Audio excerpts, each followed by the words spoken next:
Hello students, in this video I am going to explain poetry by Robert Frost, Stopping by Woods on a Snowy Evening.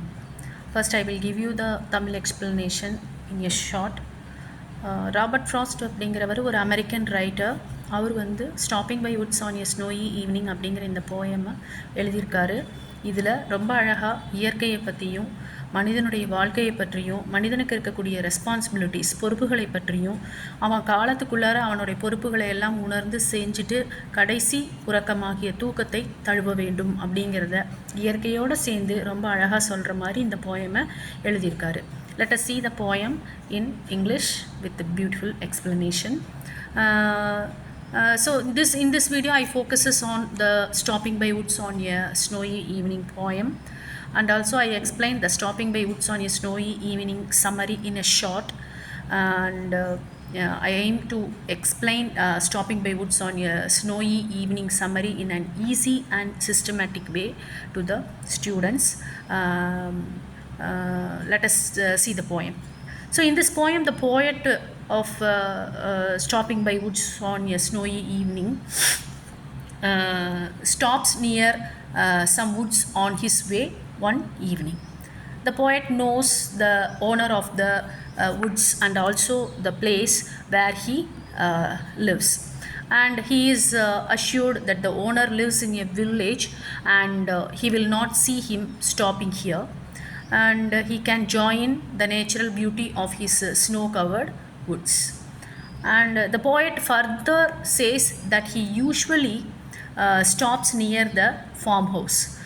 This will be a little strange thing for his dear horse to stop in this dark evening, and they have stopped between the frozen lake and woods. And the poet calls his horse as my dear little horse. It is extremely dear to him also, and also possibly it can be baby horse, that is from the pony level.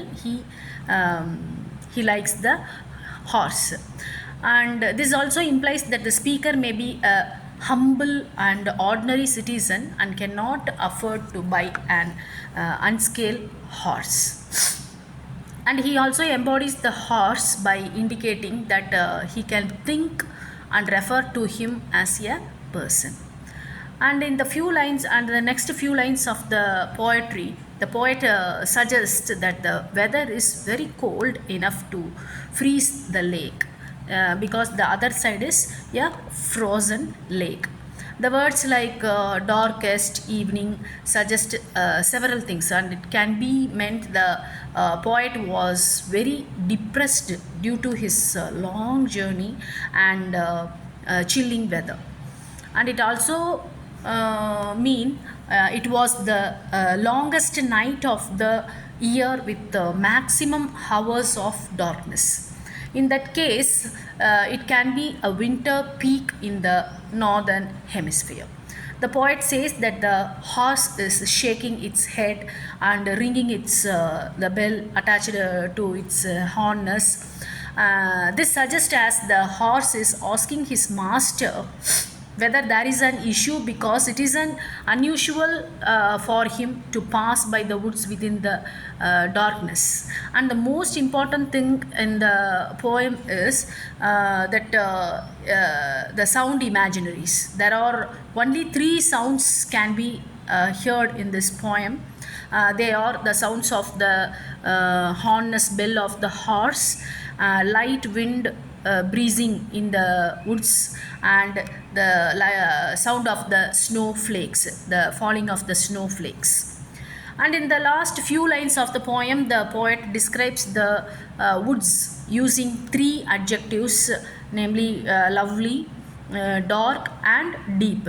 This scene and want to cherish the beauty of the nature for a longer time. But he has other liabilities in life also, so he has traveled a long distance before he sleeps, so he cannot stop there for a long time. He moves ahead, and therefore the poet repeats the last line to draw the attention of the readers in the last few lines. He metaphorically refers to sleep as death. So at last the writer says, in our real life we want to do many things, enjoy many moments, but due to our responsibilities we have to move on, as we have many desires, but it is not possible to achieve them in a short span of life, and life has its own plans for us. Again, different people have different thoughts. Some critics interpret the words of the poem in a different way. The woods here can suggest distractions and temptations during our life journey.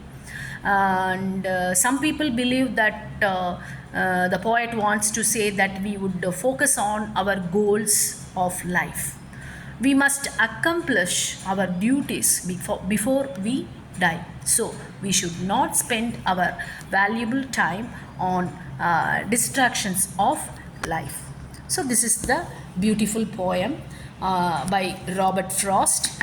Definitely it will be asked in the examination, and it's a very nice poem by the American poet Robert Frost. Thank you.